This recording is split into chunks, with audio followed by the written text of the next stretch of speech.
Welcome to queen boutique. আমি সঙ্গীতা নিয়ে এলাম তোমাদের জন্য বেল্ট ব্লাউজের স্টিচিংটা। এই ব্লাউজের কাটিংয়ের ভিডিওটা আমার চ্যানেলে দেওয়া আছে। আজকে এটাকে আমি স্টিচ করে তোমাদেরকে দেখাচ্ছি। ভিডিওটা ভালো লাগলে লাইক করবেন, বন্ধুরা কমেন্ট করবেন। আর আমার নতুন নতুন ভিডিওটা আপনাদের যদি পছন্দ হয় তাহলে আমার চ্যানেলটাকে সাবস্ক্রাইব করে দিবেন। বেল্ট ব্লাউজ বানানো খুবই সোজা। এটা টাক্সটা আমরা মার্ক যেভাবে করি, দাগটা দিয়ে ওইটার উপর দিয়ে আমাদেরকে সেলাইটা করে নিতে হয় ডবল ডবল করে। একদম অল্প করে ধরে এটা করতে হচ্ছে। এটা সাইডের, এটাও অল্প করে ধরে করতে হবে। একদম হালকা করে এক সুত দুই সুত বলে না, ওই এক সুতের মতন ধরে সেলাই এটা দিতে হবে। এটা বেশি দেওয়া যাবে না। তারপরে বেল্টটাকে আমরা উল্টোভাবে ধরে অ্যাটাচ করে নিব। নিচে কোণারটা মুড়ায় দিব। ফিনিশিং ভাবে এটাকে আমরা অ্যাটাচ করে নিচ্ছি। আবার ডবল সেলাইটা করে নিলাম। এভাবে আমাদের বেল্ট ব্লাউজের এক দিকটা রেডি হয়ে যাচ্ছে।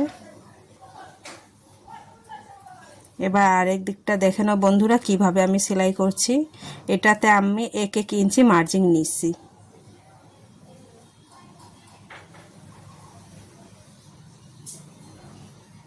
টুকির দিকতে 1 ইঞ্চি করে নিতে হবে, আর সাইডের গুলো 1 সুত করে নিতে হবে। খুবই সোজা এই ব্লাউজটা বানানো।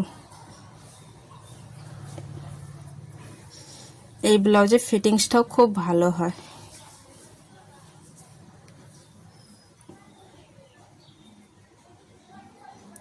এইভাবে হালকা করে ধরে স্টিচ করে নিচ্ছি ডবল ডবল করে।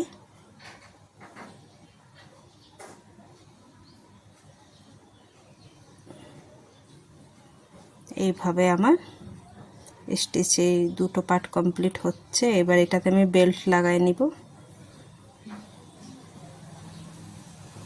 উল্টোভাবে ধরে বেল্টটা নিচে রাখলাম, উপরে পাটটা রাখলাম। এবার দেখে নাও আমি কোণারটা কিভাবে ভাঁজটা দিই। এই কোণারটাকে আমি হালকা করে ভাঁজ দিয়ে উপর দিয়ে সেলাইটা নিয়ে যাব, তাহলে টান পড়বে না ব্লাউজে।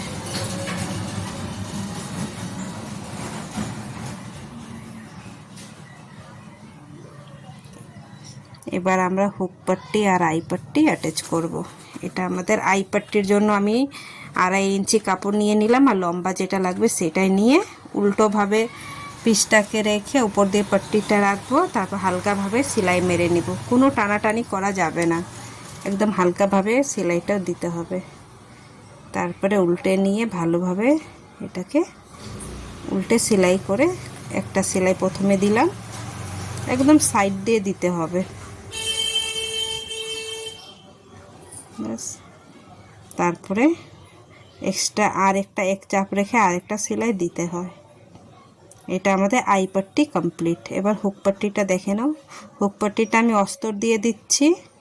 টেকিংয়ের ঠিক সামনে একটা ভাঁজ পড়বে, কিন্তু এটাতে একটা ভাঁজ দিয়েই নিবা, না দিলে কিন্তু ব্লাউজটা টান পড়বে। তারপরে উপর দিয়ে একটা চাপ সেলাই মেরে নিলাম। এইভাবেই আমার বেল্ট ব্লাউজের ফ্রন্ট পার্ট দুটো কমপ্লিট। কেমন লাগলো বন্ধুরা আমার সেলাইয়ের ভিডিওটা আমাকে অবশ্য জানাবেন, কমেন্ট করবেন। Bye bye, tata.